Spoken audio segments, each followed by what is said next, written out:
The Macedonians are looking to expand their influence into the Thracian regions. However, the nobles have come together and decided that this will not happen. They will not allow it to happen. And now the whole of Thrace is armed and ready for battle. Hey, how's it going, guys? My name is Jackie Fish and welcome back to another glorious online battle. Today we have a divide et impera engagement between the forces of Macedon and an army from Thrace. So big shout out to the guys who sent this one in. I'm always looking for more divide et impera battles and you guys seem to really like them as well. So hopefully they'll send me in some more ones. I'd love some more siege battles of divide et impera, where maybe you play with a 40-minute timer, so it's kind of like the time is really important. Maybe, you know, the attackers have to make a bit of a move on to try and push in. I always found that Divide et Impera sieges with, you know, a timer is always really, really fun, as the battles can, you know, tend to go on for a little bit too long, so maybe that's a good way of shutting it down. But yeah, in today's battle, it's just a 1v1, but hopefully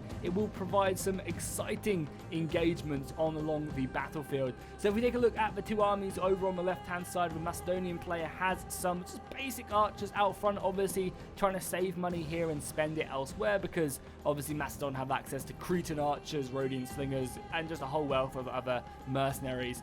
They have some basic Furios spearmen on their right-hand side, which are going to be used to basically just hold this flank in place. You can see them all lined up here. So these guys aren't the highest Furios sword infantry reformed. These are kind of like the mid-tier reforms, so they're pretty good, but nothing too special. Then we kind of have the elite line, the very heavy pikemen for the Macedonians. Obviously, the Macedonian Phalanx is one that is feared throughout the world, and I love the way that they are in a very dense formation, just a block of 4 pikemen. It's going to be very hard for the Thracians to break through onto that. And then over on their left-hand side, they do have, I think, some of the more elite, again, just more of a mid-tier Furios swordsmen. These are still very, very good infantry. They're very fast-moving, which is very beneficial in Divide et Impera. You can see another unit back there moving around. So he's got another, like a whole bunch of these guys. A very light, you know, formation, but I think that might be very beneficial against a Thracian force. But if we take a look at the Thracian army, as the battle is now kicking off, on their front line, we do have some light slingers who are just going to be hurling off shots and I think outraging the Macedonian archers, but it doesn't seem like that is the case. Behind that, we do have some of the medium spearmen. Again, pretty okay units. Like, surprisingly, these guys are not that bad. They have a very, very kind of Hellenic general in place, which is kind of cool to see. Some more of these medium spears, but these are going to be the guys, the curved blade infantry. These are going to be the guys, if they can get in the flank, will just decimate the Phalanx to no existence. Cavalry-wise as well, doesn't that Macedon brought any cavalry at all? So, yeah, surprisingly, they have a very heavy Phalanx unit. And the general looks amazing in his golden armor. Or it's not even the general. But either way, that guy looks awesome. Yeah, Macedon didn't bring any cavalry, which is going to be very interesting to see how that does play out in this battle. Maybe I just can't see it yet. Maybe that's the case.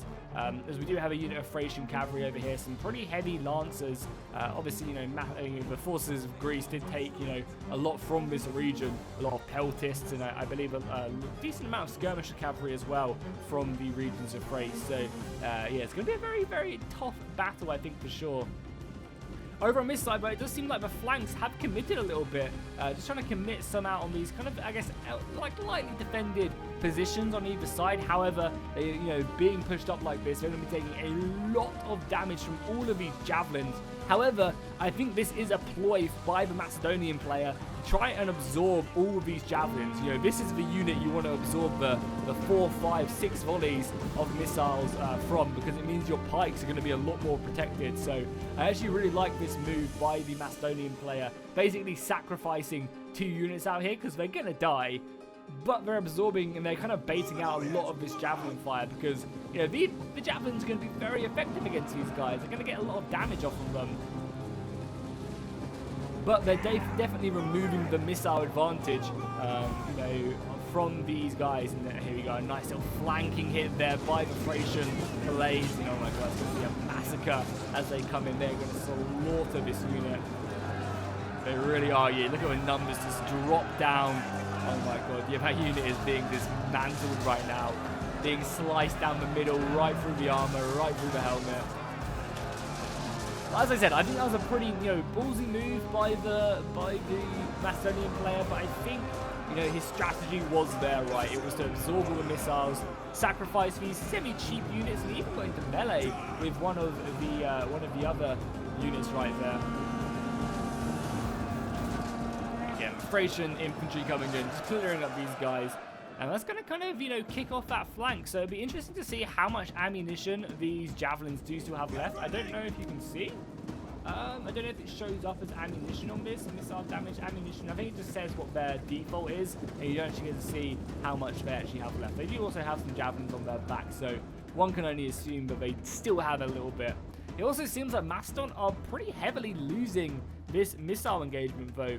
A lot of their frontline missiles are breaking. We have a couple bowmen still on this flank, which are popping off shots, but it seems like these guys, these slingers with the shield, just gives them a lot of missile protection, because I guess as they're throwing like this, they have that shield up, which is there to absorb, you know, a lot of these arrows that do come in. Kind of protects them very, very effectively. And yeah, it's definitely proving that the slings are, you know, doing good, and that's going to now lead these missiles to start hitting away onto the pike phalanx, and obviously that's exactly what you want to avoid. Luckily, in pike phalanx, you know, this is actually pretty effective at getting rid of missiles, as the way that the phalanxes are kind of shaped. The reason why these blades are kind of at an angle is to disrupt any missile shots coming in. I don't know how effective that is in game, but they do get a big missile defense bonus when they're actually in that pike wall. Again, you know, these guys taking missile fire is not too bad whatsoever.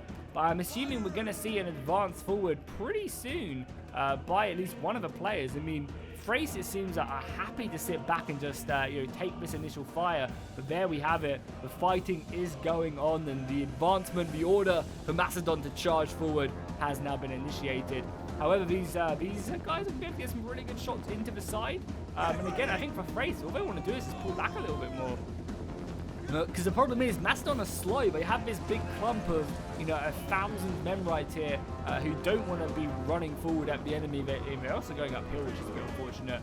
But yeah, they have to be kind of a lot slower because of this big clump of infantry, so they can't just sprint forward. And because I guess neither player wanted to bring any cavalry, they're going to be kind of stuck off and yeah, waiting for the enemy to fully commit. At the moment, though, they are just still trying to skirmish.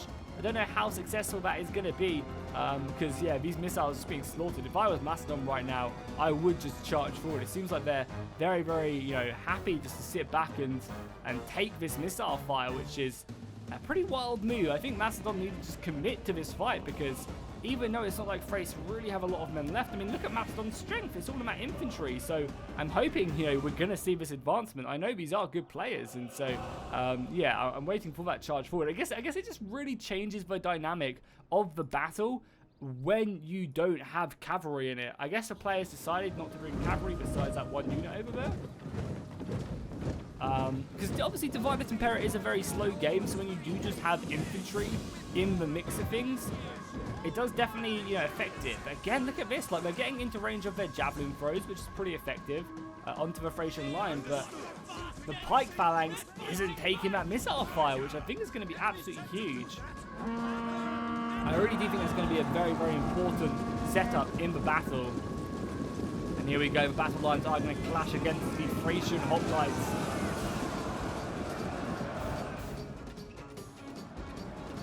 But this has created a very, very, very weird front line, because the lighter infantry has now, you know, pushed a lot further forward than, say, their pike phalanx brethren. I mean, luckily these guys are actually really well set up to come into the flank of this Thracian unit. But again, these aren't really the strongest spearmen on the flank. But I mean, look at this. If the Thracians want to, there's plenty of gaps to come through in the like disrupted Macedonian battle line. I think Macedon will have some pretty good success on this right flank. It seems like they're fighting a lot of these light skirmishes, which won't really put up too much of a fight. However, over on these sides, they're going to be having a lot more difficult. You know, the centre's probably going to be looking pretty good, and they've kind of curved their pike phalanx in, supporting up their general as well. You can see the Macedonian general getting stuck in there in his phalanx formation. Like, this center is not going to be the problem at all, and it's going to be up to the Thracians to win the flanks because they desperately need to, as best as they can, and they just need to get stuck in through these gaps and envelop their opponents, because as you can see, the Macedonians are having a field day out on the flanks. I mean, not so much here, obviously fighting against the heavier bladed Thracian warriors, but these aren't Thracian nobles, so it's not like there's too much to worry about on this side. But we do see that cavalry unit moving around the flank and going to come in, the only cavalry unit in the battlefield, and it's going to be huge. It's going to be absolutely huge. You see the cavalrymen just dropping on the charge though, but look at the morale drop right there, and everybody's going to pull out and do exactly the same thing. They need to make sure they get out and don't get bogged down, because if they get bogged down, it's not going to be good. But yeah, another charge in here would be huge, and they need to make sure they're quick, because the Thracian line won't hold forever against the well-disciplined pike phalanx of Macedon.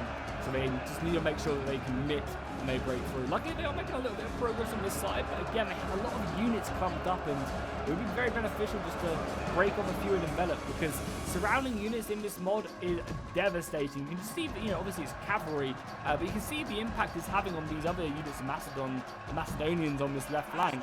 If you envelop and you slowly demolish that unit, and the morale will drop a lot quicker than anything else. Again, this cavalry is going to come in for another charge, only losing about 18 members. Why are we flashing? What's happening over here? This unit of the game's telling me that something's going on over here, and that's exactly what is happening. The general has come around, and that's what I'm saying. Like, utilizing these gaps is so goddamn effective. Hopefully they're going to come into this unit though, and yeah, just try and break them. And look at that, like, the morale immediately drops as soon as they get enveloped. These mid-tier units cannot really handle a surround, because they're not only breached in their formation, they're being hit from this flank and the rear as well. Their only flank that is really protected is this left-hand side. They're just going to break, and that's exactly what the Thracian player needs to do in this engagement. He needs to do it quickly. Macedon though are trying to commit some more men out here, but they are pulling through, and it's going to be taking mad damage right there doing that. I would not recommend that, but I guess it's better to protect this flank than to give it up, and the Phalanx pikes are going to go down just in time onto the Thracian general. And obviously the Thracian general is going to do good, but obviously what should happen is the Thracians should just move more men over into the rear of the pike phalanx. Has that cavalry been effective? It's still getting so close to breaking these guys. I think a rear charge into this would probably be enough, but they're maybe trying to look to break the Macedonian general, who has got his phalanx turned over a little bit. Yeah, nice little charge in there. Trying to kill, obviously, the general is obviously not a bad idea whatsoever. And get out of there quickly before the Macedonians do descend upon them. How's the centre looking? The centre's looking pretty good. We've got infantry supporting.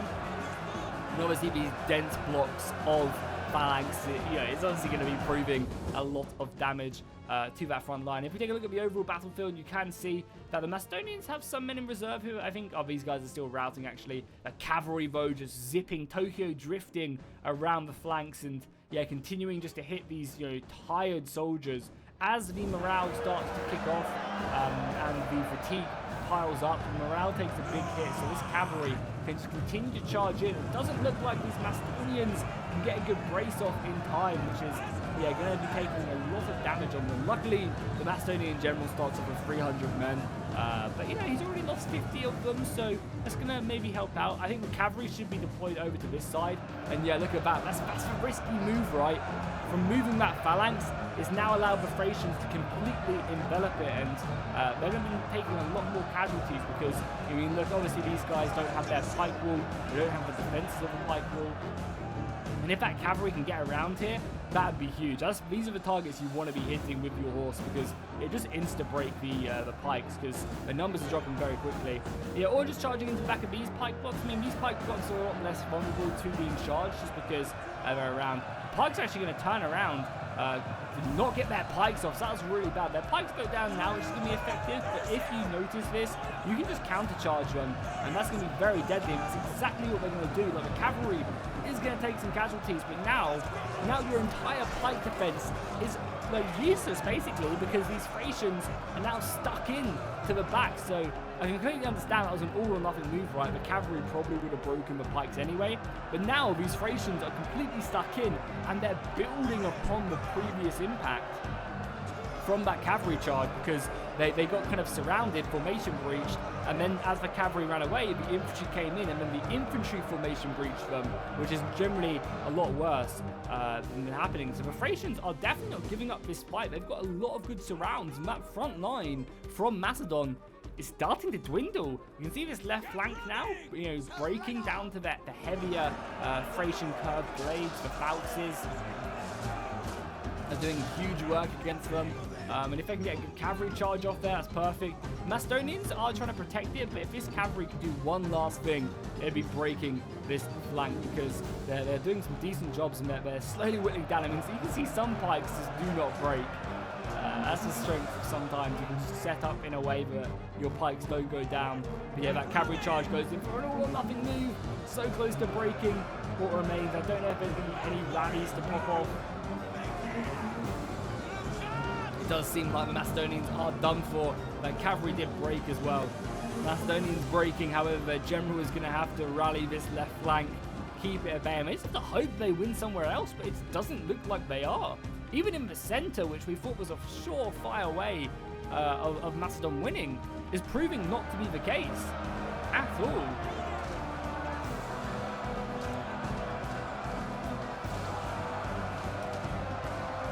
There you go. It's not looking great, especially if this unit goes down. It's going to open up a flank for more of these guys. I'm in like awe that this unit right here is still standing. Probably the only reason this unit is standing is because their formation isn't fully breached. So if a unit was to charge in here, they would just instantly go. But the pikes are still holding on, and you can see them fighting to the last against these hoplites. And I guess it helps that they are fighting hoplites as well. That definitely comes into it.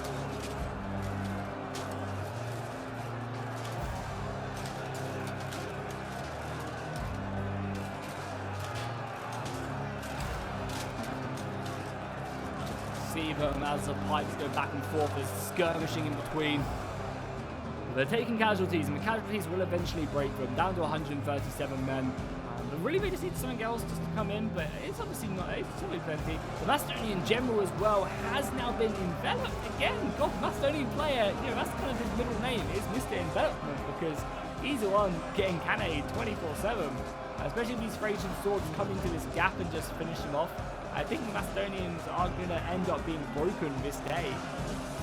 You can see the infantry, they're set up, they're waiting for their order to come in.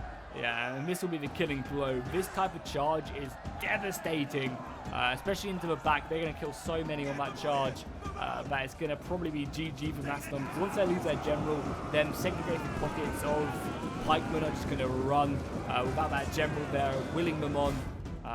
So I don't know why I keep on hitting that. Yeah, that's going to look at that. Down to 110. And even the most elite men enveloped, taking casualties, will not stand. And Macedonian general is broken, and now he's just going to get slaughtered. Look at that numbers drop, and yeah, he's gone. And that's going to send a shockwave throughout the rest of the Macedonian line. This cavalry came back somehow, which is really nice. Very, very nice indeed. And yeah, these charges are just huge.